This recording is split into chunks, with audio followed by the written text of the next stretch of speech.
दादी का चश्मा। दादी का चश्मा टूट गया। रोमी अपना होमवर्क छोड़कर मम्मी को बताने के लिए भागा। मम्मी उस वक्त टीवी देख रही थी। रोमी ने टीवी की तरफ देखा। टीवी में चिड़ियाघर का दृश्य चल रहा था। दो छोटे बच्चे लोहे की सीखचों के अंदर हाथ डालकर पिंजरे में बंद बंदरों को पत्थर मार रहे थे। चोट से बचने के लिए बंदर उछल कूद कर रहे थे, पर कुछ बंदरों को नुकीले पत्थर लगने के कारण खून भी निकल रहा था। एयर कंडीशनर रूम में भी मम्मी के माथे पर घबराहट के कारण पसीने की बूंदें और आंखों में आंसू। दादी का चश्मा टूट गया। इस बार रोमी जोर से चिल्लाता हुआ बोला, टूट गया तो कौन सी आफत आ गई, बन जाएगा नया। अभी मेरे डायलॉग मिस मत करवा। कहते हुए मम्मी वापस टीवी देखने लगी। रोमी सकपका गया। उसकी हिम्मत नहीं पड़ी कि वह मम्मी से चश्मे के बारे में दोबारा बात करे। वह कमरे से बाहर निकल गया, पर मम्मी इतनी जोर से बोली थी कि दादी तक उनकी आवाज जा पहुंची। दादी ने देखा कि रोमी मुंह लटकाए हुए उन्हीं की ओर चला आ रहा था। दादी कहते हुए रोमी ने उनको पकड़ लिया। दादी का गला भर्रा गया और उनकी आंखें भर आई।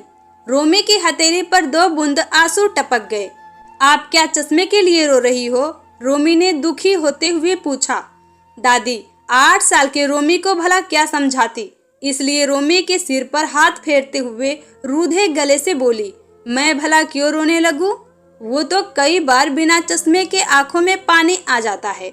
रोमी ने दादी के उदास चेहरे की तरफ देखा तो उसने अपनी नन्ही हथेली से दादी के आंसू पोंछते हुए कहा, चश्मा टूटने के कारण आप रामायण भी नहीं पढ़ पाई, पर आप चिंता मत करो, मैं आपको पढ़कर सुनाऊंगा। दादी ने रोमी को सीने से भींच लिया और पल भर में ही ना जाने कितने आशीर्वाद दे डाले। रोमी ने बिना कुछ कहे टूटा हुआ चश्मा दादी के सिरहाने रख दिया और रामायण उठा ली। तभी वहां पर मम्मी आ गई। रोमी के हाथ में रामायण देखते ही मम्मी गुस्से से बोली, तुम्हारा होमवर्क तो पूरा हुआ नहीं और तुम रामायण लेकर क्यों बैठ गए हो? दादी का चश्मा टूट गया है ना, इसलिए उन्हें रामायण सुनाने जा रहा था, रोमी बोला। मम्मी ने गुस्से से आग बबूला होते हुए दादी की तरफ देखा और कहा, रोमी तो बच्चा है, पर आप तो उसे मना कर सकती है ना कि वह पहले अपनी पढ़ाई पर ध्यान दे और उसके बाद इधर उधर के काम करे। दादी सन्न रह गई। वह किसी अपराधी की तरह सिर झुकाकर बैठ गई। अपनी सफेद साड़ी से आंखें मसलते हुए वह बोली, मुझे तो पता ही नहीं कि किसके हाथ में रामायण है। तुम्हें तो पता है ना कि मोतियाबिंद के कारण मुझे बिना चश्मे के कुछ साफ नजर ही नहीं आता। चश्मा चश्मा चश्मा, पता है कि आपका चश्मा टूट गया है। अभी 10 मिनट भी हुए नहीं हैं, चश्मा टूटे और नाक में दम कर रख दिया है सबने। रोमी गुस्से से बोला, मम्मी मैं पापा से आपकी शिकायत करूंगा कि आप हर समय दादी पर चिल्लाया करती हो। मम्मी ने रोमी के गाल पर एक तमाचा जड़ दिया और उसके हाथ से रामायण खींचकर मेज पर रख दी। रोमी रोता हुआ अपने कमरे में भाग गया और कुछ देर बाद ही सो गया। शाम को जब वह सोकर उठा तो उसे बाहर के कमरे से पापा की बोलने की आवाज सुनाई दी। वह दौड़ता हुआ पापा के पास पहुंचा। पापा ने उसे देखते ही गले से लगा लिया और बोले, देखो मैं तुम्हारे लिए क्या लाया हूँ। रोमी ने देखा कि सोफे पर लाल रंग का सुंदर सा क्रिकेट बैट रखा था। रोमी खुशी से उछल पड़ा। बैट को देखते ही रोमी अपना सारा दुख दर्द भूल गया और अपने दोस्तों को दिखाने के लिए तीर की तरह घर से बाहर निकल गया। दोस्तों के साथ खेलकर जब थोड़ी देर बाद वह घर लौटा तो मम्मी पापा किसी बात पर हंस रहे थे। मम्मी उसे देखते ही बोली, पता है तुम्हारे पापा हमें घुमाने के लिए तुम्हारी मनपसंद जगह मसूरी ले जा रहे हैं। मसूरी का नाम सुनते ही रोमी खुशी के मारे उछल पड़ा और बोला, अरे वाह, वहाँ तो बहुत मजा आएगा। हम सब एक दूसरे को बर्फ के गोले फेंक कर मारेंगे। मम्मी मुस्कुराते हुए बोली, अब चलो जल्दी से सब खाना खा लेते हैं, कल पैकिंग भी करनी है, हम परसों सुबह ही निकलेंगे। तभी रोमी को तुरंत ही दादी के चश्मे का ध्यान आया और वह बोला, पापा दादी का चश्मा टूट गया है। अरे तो तुम्हें मुझे दिन में ही फोन करके बता देना चाहिए था, पापा ने कहा। रोमी ने मम्मी की ओर देखा पर वह बिना कुछ बोले ही किचन में चली गई। पापा कुछ सोचते हुए बोले, हम मसूरी से वापस लौटकर उनका चश्मा बनवा देंगे।